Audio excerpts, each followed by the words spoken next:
বন্ধুরা আমার সালাম ও শুভেচ্ছা নেবেন। এই ভিডিও টিউটোরিয়ালে আপনাদেরকে স্বাগত জানাচ্ছি। এই ভিডিও টিউটোরিয়ালের মাধ্যমে আমরা যে বিষয়টি শিখব সেটি হচ্ছে একজন করদাতা কিভাবে অনলাইনের মাধ্যমে রেজিস্ট্রেশন করে টিএন সার্টিফিকেট গ্রহণ করতে পারেন, সেই বিষয়টি আমরা এই ভিডিও টিউটোরিয়ালে শিখব। তো চলুন শুরু করা যাক। এখানে আপনারা একটি লেখা দেখতে পাচ্ছেন, new registration for artificial juridical person. তো এই ক্ষেত্রে আমরা প্রথম যে জিনিসটি শিখব সেটি হচ্ছে সিলেকশন। তো এখানে একটি অপশন দেওয়া আছে, স্ট্যাটাস অফ ট্যাক্স পেয়ার, করদাতার ধরন। এখানে দেখুন আপনারা অনলাইনে আমরা ঠিক এরকম একটি চিত্র দেখতে পাবো অনলাইনে ঢোকার পর। সেক্ষেত্রে ট্যাক্স পেয়ার স্ট্যাটাস করদাতার ধরনে কি হবে সেই বিষয়টি আমরা দেখব। এখান থেকে করদাতাগণ তাদের নিজ নিজ ধরন সিলেক্ট করতে পারবেন, অর্থাৎ এখানে যেই কয়েকটি ধরন দেওয়া আছে সেই একটি ধরন অর্থাৎ করদাতার জন্য যেই ধরনটি প্রযোজ্য সেই ধরনটি সিলেক্ট করবেন করদাতা। তো এখন আমরা এখানে আদার্স সিলেক্ট করলাম। তো আদার্স কেন সিলেক্ট করলাম সেই বিষয়টি আমরা জানব।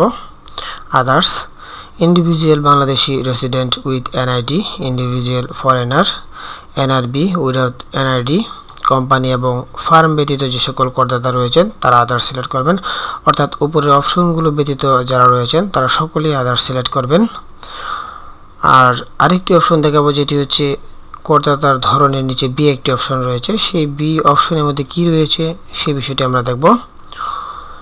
এখানে করদাতাগণ যে অপশনগুলো পাবেন সেগুলো হলো association of persons, Hindu undivided family, local authority, artificial juridical person. এখানে করদাতা তার ধরন সিলেক্ট করবেন, অর্থাৎ বি অপশন থেকে করদাতার যেই ধরনটি প্রযোজ্য ঠিক সেই ধরনটি সিলেক্ট করতে হবে। এখানে আর্টিফিশিয়াল জুরিডিক্যাল পারসন সিলেক্ট করা হয়েছে। তো এখন অন্য একটি রেজিস্ট্রেশন টাইপ দেখব, সেটি হচ্ছে রেজিস্ট্রেশন টাইপ অর্থাৎ রেজিস্ট্রেশন ধরন, অর্থাৎ বি এর নিচে এর অবস্থান, রেজিস্ট্রেশন টাইপ রেজিস্ট্রেশন ধরন। এই অপশন থেকে একজন করদাতা কী ধরনের রেজিস্ট্রেশন করবেন তা সিলেক্ট করতে পারবেন। একজন করদাতা নিউ রেজিস্ট্রেশন করবেন না রি রেজিস্ট্রেশন করবেন তা এই অপশন থেকে সিলেক্ট করতে হবে। অর্থাৎ রি রেজিস্ট্রেশন হলে রি রেজিস্ট্রেশন, নিউ রেজিস্ট্রেশন হলে নিউ রেজিস্ট্রেশন। অর্থাৎ কারা রি রেজিস্ট্রেশন করবেন আর কারা নিউ রেজিস্ট্রেশন করবেন সেই বিষয়টি আমরা দেখব। রি রেজিস্ট্রেশন, যে সকল করদাতার বর্তমানে 10 ডিজিট টিএন রয়েছে সে সকল করদাতা 12 ডিজিট টিএন নিতে হলে অবশ্যই রি রেজিস্ট্রেশন সিলেক্ট করতে হবে। নিউ রেজিস্ট্রেশন, যে সকল করদাতার পুরনো কোনো টিএন নেই সে সকল করদাতা 12 ডিজিট টিএন নিতে হলে অবশ্যই নিউ রেজিস্ট্রেশন সিলেক্ট করতে হবে।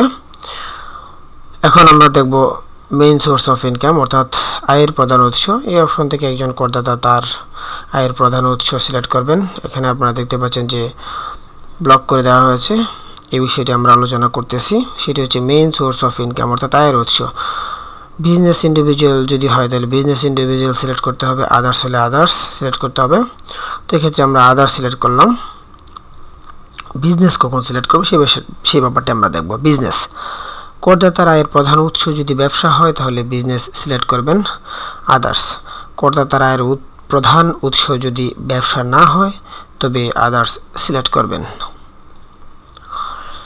করদাতা তার আয়ের প্রধান উৎস বিজনেস সিলেক্ট করলে যে অপশনগুলো পাবেন তা হলো business individual, location business individual, business type organisation অথবা institute name, business individual, location. এই অপশন থেকে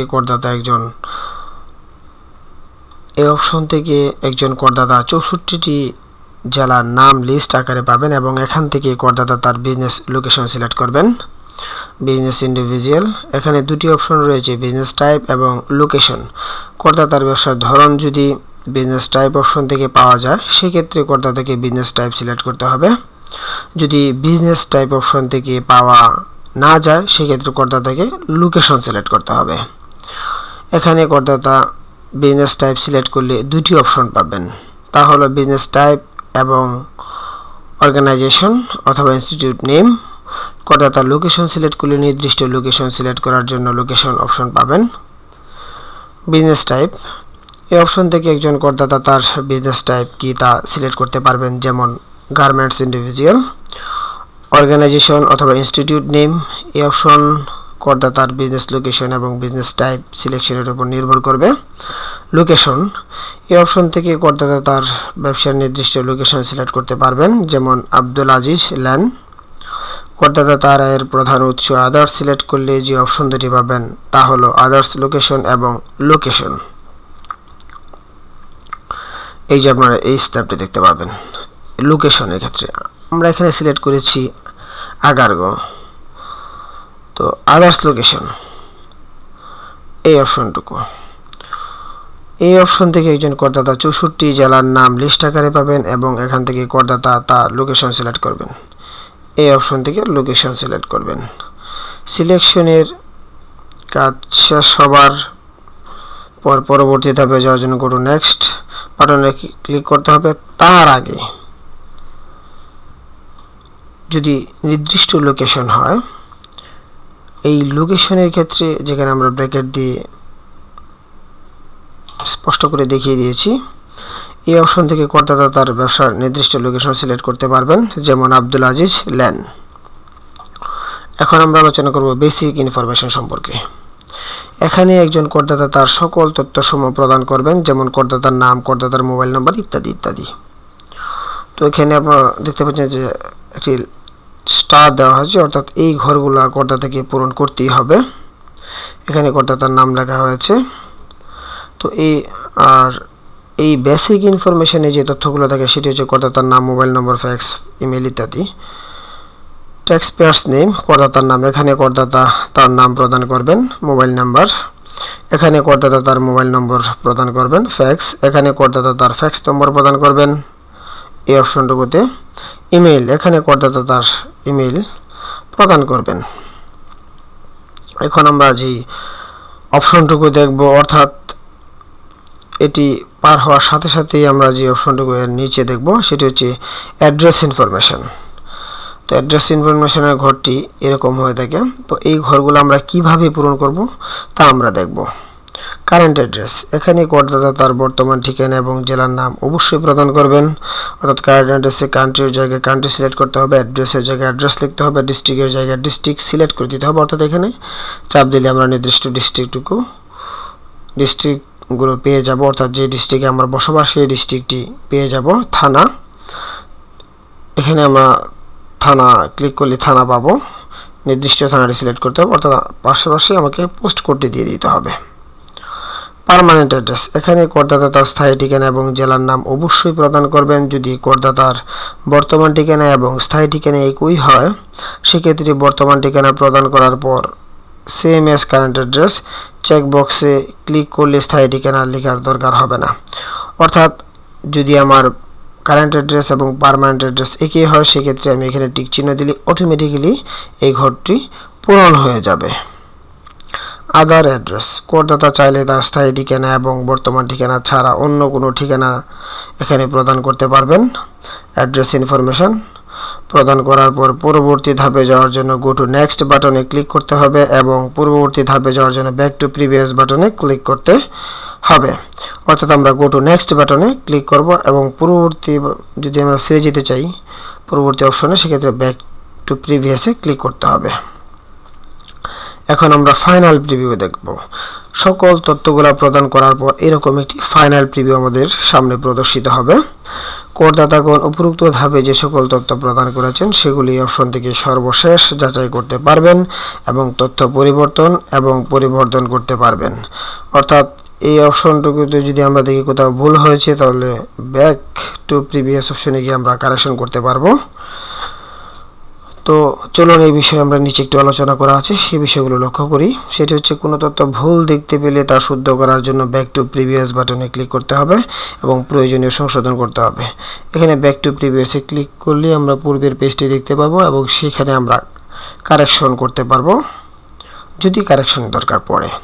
কোনো তথ্য ভুল পরিলক্ষিত না হয় সেক্ষেত্রে করদাতাকে নিম্নে দেখানো চিত্রের ন্যায় ডিসক্লেমার ক্লিক করতে হবে। অর্থাৎ এই অপশন থেকে ক্লিক করতে হবে I hereby affirm that all information given above is correct and complete and I do not have anything। এই অপশনটা থেকে ক্লিক করতে হবে। অথবা সাবমিট অ্যাপ্লিকেশন বাটনে ক্লিক করতে হবে, তাহলে অবশ্যই তাহলেই করদাতার জন্য টিকিট তৈরি হবে, অর্থাৎ সাবজেক্ট অ্যাপ্লিকেশনে ক্লিক করার সাথে সাথে একটি টিকিট তৈরি হবে। তো টিকিটটি চলুন দেখে নেওয়া যাক। ভিউ ডিটেলস, এরকম টিকিট দেওয়ার আগে এরকম ভিউ ডিটেলস আমাকে দেখাবে। তারপর ভিউ ডিটেলসে ভিউ টিকিটে আমরা ক্লিক করব। টিকিট দেখতে এবং প্রিন্ট করতে ভিউ টিকিট বাটনে ক্লিক করুন, তবেই আপনার স্ক্রিনে টিকিট ইনফরমেশন দেখাবে। টিকিট ইনফরমেশনটি ঠিক এরকম হয়ে থাকে। এখন যদি আমি প্রিন্ট দিতে চাই এই টিকিটটি, সেক্ষেত্রে আমার প্রিন্ট টিকিটে ক্লিক করব। টিকিট তৈরি করার পর টিন নম্বর ও সার্টিফিকেট পাওয়ার জন্য করদাতাকে টিকিটে উল্লিখিত কাগজপত্র ও ডকুমেন্ট নিয়ে সার্কেল অফিসে যোগাযোগ করতে হবে এবং টিকিট প্রিন্ট করতে চাইলে প্রিন্ট টিকিট বাটনে ক্লিক করতে হবে, তবেই স্ক্রিনে প্রিন্ট অপশন দেখাবে। ঠিক আমরা নিচে যেরকম দেখতে পাচ্ছি, এখান থেকে আমার প্রিন্টারটি সিলেক্ট করতে হবে। প্রিন্ট করার জন্য আপনার প্রিন্টার সিলেক্ট করুন এবং ওকে বাটন ক্লিক করুন, অর্থাৎ এখান থেকে আমরা প্রিন্টার সিলেক্ট করব। ওকে বাটনে ক্লিক করার সাথে সাথেই আমরা এই টিকিটটি প্রিন্ট দিতে পারবো। আর এই টিকিটটি নিয়ে আমাকে সংশ্লিষ্ট সার্কেলে যেতে হবে, অর্থাৎ এখানে যে জোন এবং সার্কেলটি দেওয়া হয়েছে সেই সার্কেলে আমাকে যেতে হবে। যাওয়ার সাথে সাথে এই টিকিটটি শো করালেই কর্তৃপক্ষ একটি টিএন সার্টিফিকেট আপনার বরাবর ইস্যু করবেন। আশা করি এই ভিডিও টিউটোরিয়ালটি বুঝতে পেরেছেন। ধন্যবাদ সবাইকে।